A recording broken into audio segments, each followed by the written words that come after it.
ఇంతకు ఆర్ఎస్ఎస్ స్వాతంత్ర పోరాటంలో పాల్గొన్నదా?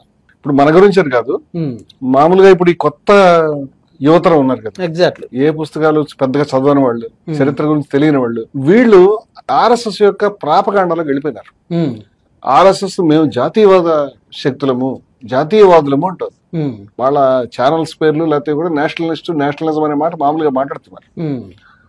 వాళ్ళు నేషనలిస్టులు కాదు. నేషనలిస్ట్ అయితే జాతి విముక్తి పోరాటంలో పాల్గొంటే నేషనలిస్ట్ అవుతాడు. జాతి విముక్తి పోరాటానికి ద్రోహం చేసిన వాడు ఎట్లా అవుతాడు?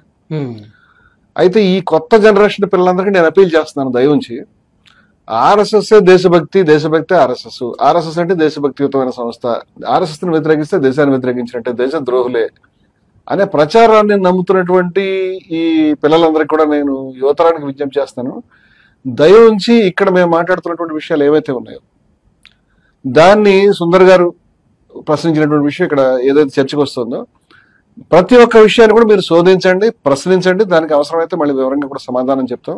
మీరు కూడా ఇండివిజువల్ గా ఈ ఫ్యాక్ట్స్ చెక్ చేసుకునే నిర్ణయానికి రండి. నేను ఇక్కడ చాలా స్పష్టంగా చెప్తున్నాను. ఇది చాలా మామూలుగా ఒక పొరపాటు మనం కూడా ఏం చేస్తున్నాం అంటే ఆర్ఎస్ఎస్ కర్తలు స్వాతంత్ర పోరాటంతో సంబంధమే లేదు, ఆర్ఎస్ఎస్ కి అసలు ఏ రోజు ఒక్కరోజు ధర్నా చేయలేదు, ఒక్కరోజు ఏ ఉద్యమంలో పాల్గొనలేదు, ఆర్ఎస్ఎస్ సంబంధం లేదని ఒక్క మాటతో తేల్చేస్తున్నాం. అంటే ఒక్క మాటతో తేల్చేది కాదా? డీటెయిల్ గా వాళ్ళు పుస్తకాలు వేసుకుని అబద్ధాలు ప్రచారం చేస్తున్నారు. ఆ జాతీయ ఉద్యమంలో ఆర్ఎస్ఎస్ అనే పుస్తకం కూడా వాళ్ళు వేశారు. నేను కావాలంటే తెచ్చి చూపిస్తాను పుస్తకం. జాతీయ ఉద్యమంలో ఆర్ఎస్ఎస్, స్వతంత్ర పోరాటంలో ఆర్ఎస్ఎస్ అని పుస్తకాలు వేసుకుంటారు. స్వతంత్ర పోరాటంలో లేని ఆర్ఎస్ఎస్ అని కలిపితే ఆ పుస్తకానికి న్యాయం జరుగుతుంది. వాళ్ళు చెప్తున్నటువంటి అబద్ధాలు ఎట్లా ఉన్నాయనేది మనం ఇష్యూ బై ఇష్యూ చూద్దాం. ఆర్ఎస్ఎస్ స్థాపించిన వ్యక్తి ఎవరు? డాక్టర్ హెడ్గేవార్. డాక్టర్ హెడ్గేవార్ తెలుగు వారిని చాలా మంది తెలుసలేదు. ఈ వారు అనేటువంటి వారు అనే పేరు ఎక్కడొస్తే వాళ్ళు తెలుగు వాళ్ళు.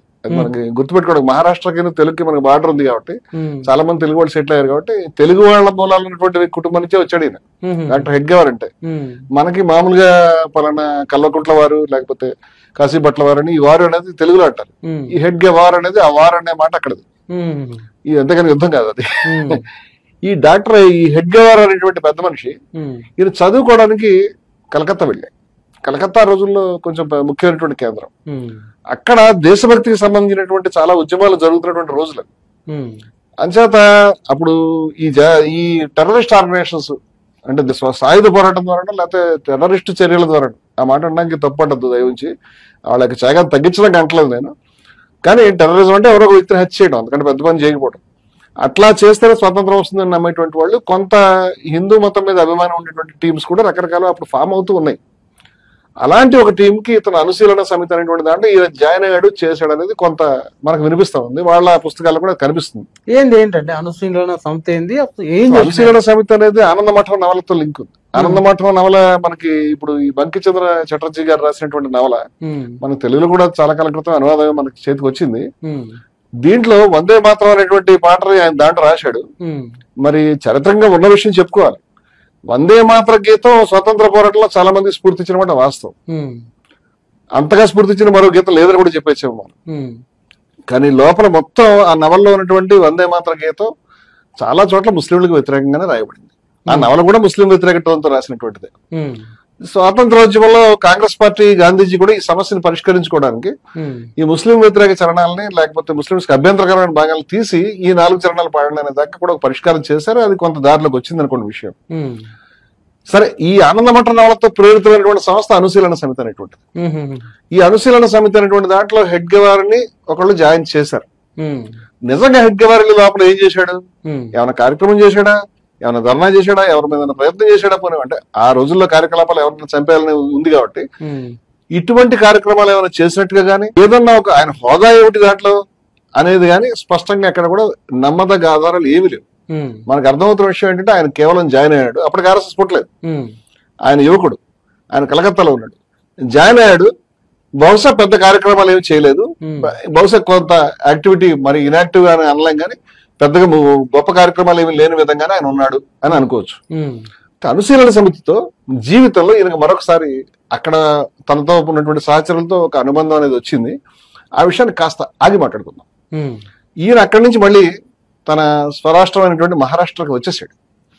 వచ్చిన తర్వాత ఉధృతంగా స్వాతంత్రోద్యమం జరుగుతుంది. ఒకసారి వ్యక్తి సత్యాగ్రహం అనే దాంట్లో పాల్గొన్నాడు. అప్పటికి కూడా ఆర్ఎస్ఎస్ పుట్టలేదు. ఆర్ఎస్ఎస్ పుట్టిన తర్వాత అంటే మన ఆర్ఎస్ఎస్ గురించి కదా మాట్లాడుకుంటాం. ఆర్ఎస్ఎస్ కు ఒక డిక్లేర్డ్ పాలసీ ఉంది, స్వాతంత్రోద్యమంలో పాల్గొనకూడదు. ఆర్ఎస్ఎస్ ఆ పాలసీ ఉందా? పాలసీ ఉంది, అసలు పాల్గొనకూడదు. ఆర్ఎస్ఎస్ కి అసలు శత్రువులు బ్రిటిష్ వాళ్ళు కానే కాదని అభిప్రాయం. దాన్ని పెట్టినటువంటి స్థాపించిన పెద్ద మనిషి ఈయన. అంచేది ఈయన అభిప్రాయంలో అసలు స్వాతంత్రంలో మనం వెళ్ళక్కర్లేదనే ఉద్దేశం ఉంది.